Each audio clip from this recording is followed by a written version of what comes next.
प्रदेश अध्यक्ष और राष्ट्रीय अध्यक्ष दोनों ने फोन करके मैंने आग्रह किया था, तो प्रदेश अध्यक्ष जी राष्ट्रीय अध्यक्ष जी से वार्ता करके कल ही उन्होंने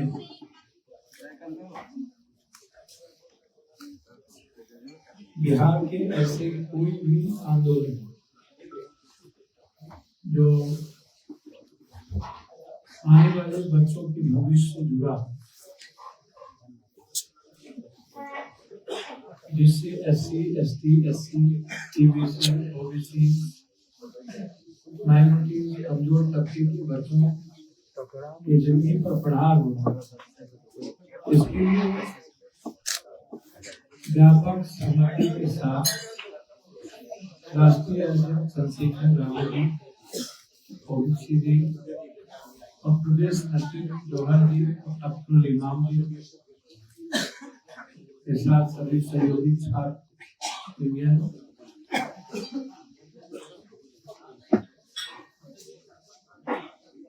जो नीट 25 लाख बच्चे से लेकर अभी तक जितने एग्जामिनेशन कैंसिल हुए, पेपर लीक हुए,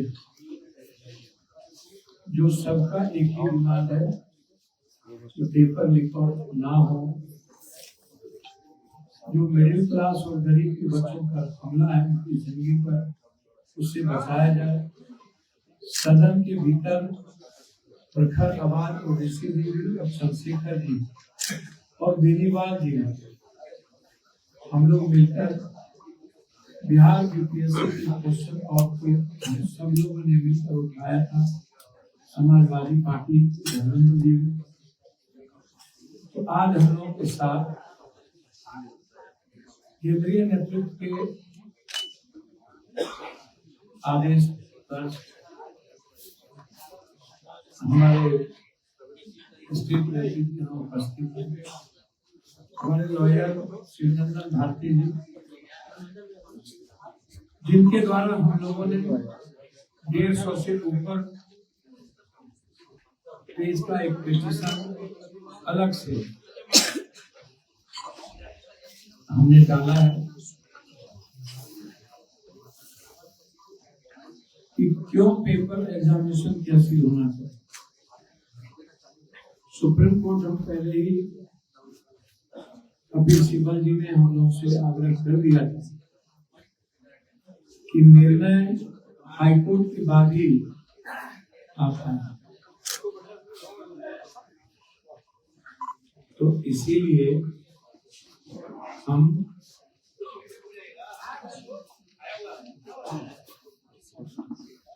आप सबको आज आमंत्रित किए हैं। आप आए, इसके लिए धन्यवाद, स्वागत।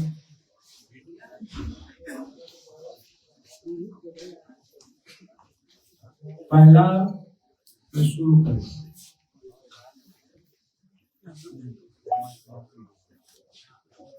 BPSC मुद्दा नहीं है, मुद्दा है देश का पेपर क्वेश्चन लीक। आज BPSC है, कल सिपाही था, परसों क्लर्क था, परसों मेडिकल था। जो आज भी एक जदयू विधायक की भतीजे की यहाँ हाजीपुर में एडमिट कार्ड आधे अवधि जलेंगे।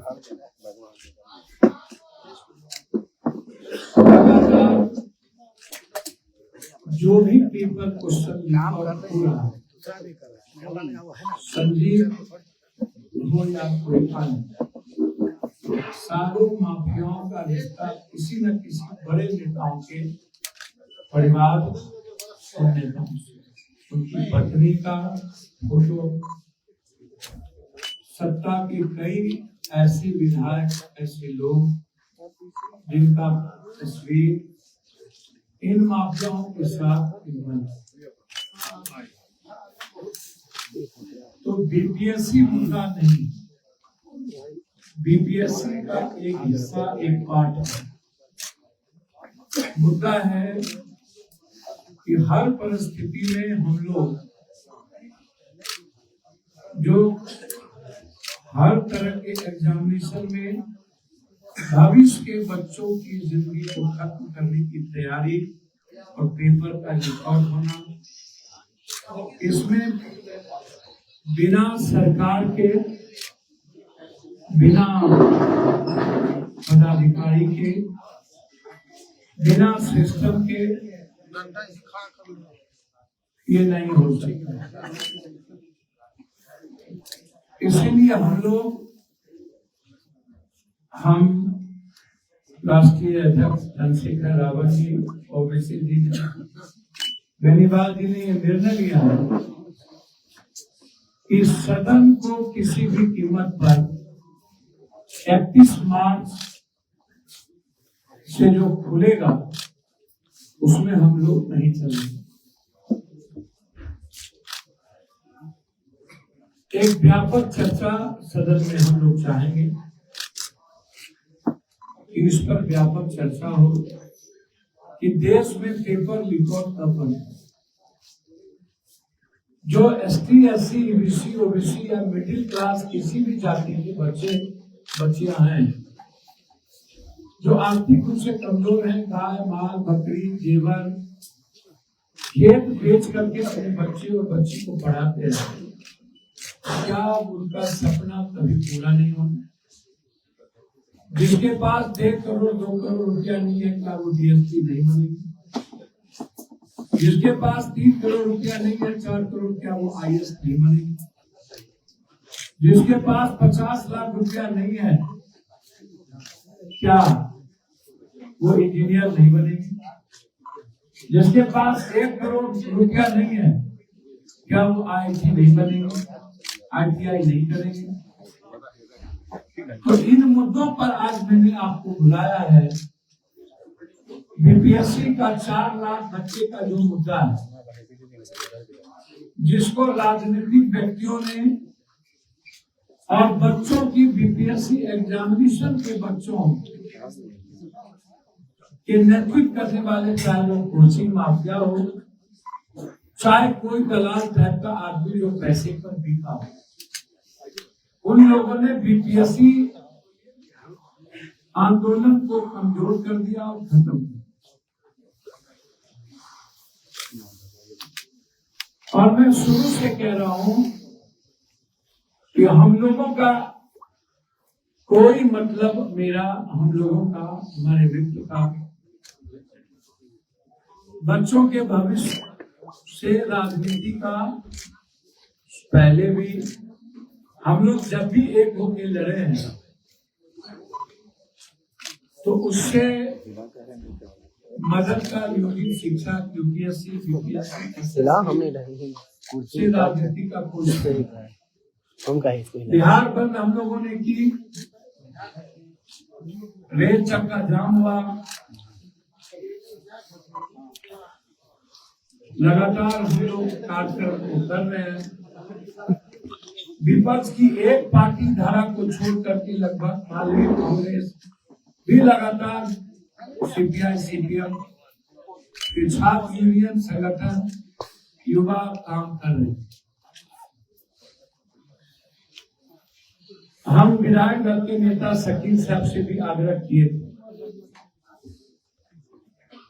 माले के भी साथियों से आग्रह किए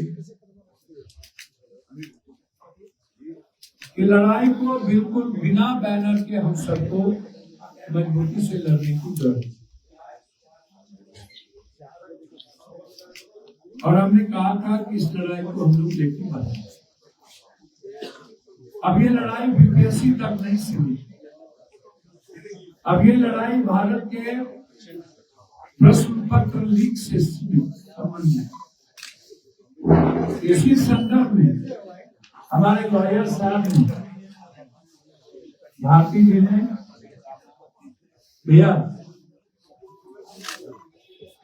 व्यापक पैमाने पर अनियमितता का पहला केंद्र बिंदु 1992 सेट में हम लोगों ने दिया है। डीएम साहब जिन मुद्दों को स्वीकार किए हैं, 173 सेट ही क्वेश्चन पहुंचा था 192 में, तो 192 में 173 क्वेश्चन सेट ही पहुंचना यह अपने आप में सीधा दिखता है कि अनियमितता है और पेपर लिखा हुआ गायब। दूसरा है एग्जामिनेशन सेंटर पर जबकि नियम ही नहीं कानून बना है कि जेवर लगना ही लगना है, किसी भी सेंटर पर जेवर नहीं। ये दूसरा है कि किसी भी कीमत पर क्वेश्चन को प्रभावित करने के लिए, एग्जामिनेशन को प्रभावित करने के लिए जेवर का नहीं लगा। तीसरा है छात्रों के द्वारा उसी दौरान EOU को क्वेश्चन भेजा गया आर्थिक अपराध इकाई, उस पर भी आर्थिक अपराध इकाई ने कार्रवाई नहीं। चौथा एक दिन पहले 5000 छात्रों को सेंटर चेंज गया से करके नवादा कर दिया। एक दिन पहले तो इससे साफ जाहिर होता है कि 5000 बच्चों को ही इनको पास करवाना था। इसी से लोग निर्देश दिए। कुछ बच्चों के साथ 4 लाख बच्चों के भविष्य की चिंता इतनी नहीं थी। इस तरह हम लोगों ने 150 पेज का मेरे तरफ से पिटीशन फाइल हाईकोर्ट में हुआ और हमारा आधार बिल्कुल क्लियर है कि हर कीमत पर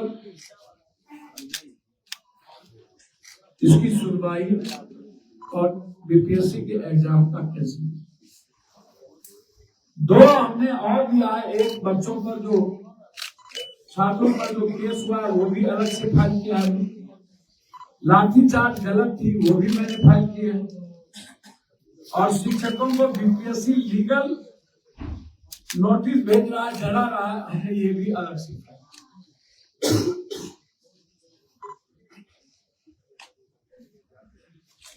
एक केस हमने अलग फाइल किया जिसमें एग्जामिनेशन कैंसिलेशन का, 3 केस अलग फाइल किया जिसमें लाठीचार्ज का और बच्चों पर केस।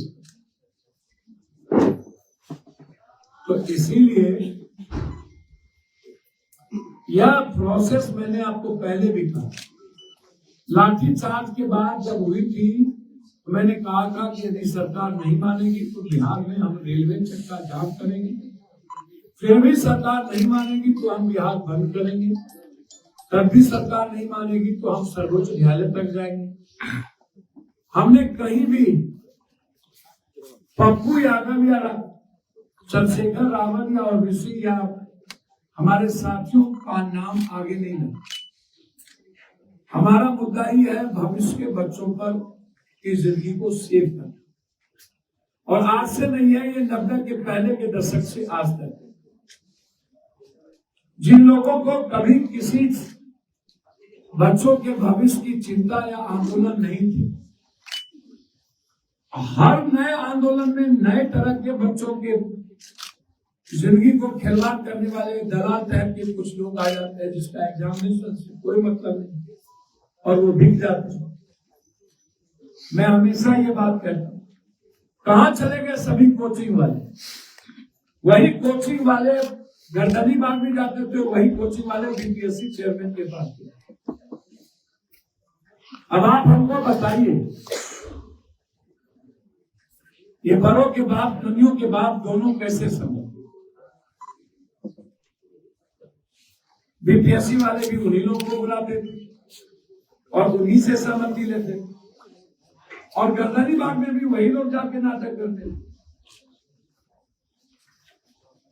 और जो नए सत्याग्रही बने, मुझे तो आश्चर्य होता है कभी कभी इस बात को लेकर के।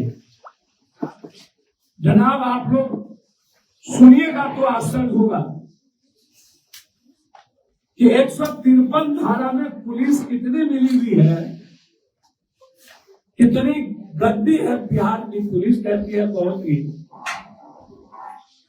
पहला जो केस हुआ था किसी नए सत्याग्रही पर वो था 153 धारा के तहत, वो केस नहीं सटा, वो केस नहीं सटा। जो बेलेबुल सेक्शन था, बेलेबुल, जिसका वारंट ही इशू नहीं हो,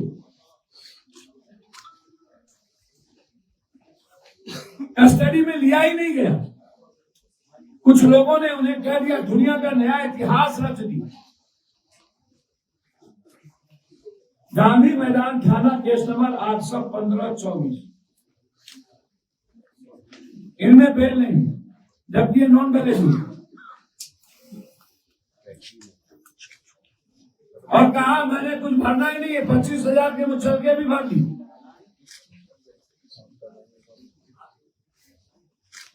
और सब कुछ ठीक, गाड़ी से भी हम अस्पताल जा सकते थे, लेकिन एम्बुलेंस से चल दी। और कुछ सोशल मीडिया के लोगों ने तो बीपीएससी आंदोलन को खत्म ही कर दिया। टीवी चैनल के एंकरों ने बीपीएससी छात्र के मुद्दों को गौन ही कर दिया। वैनिटी बक्सा डब्बा,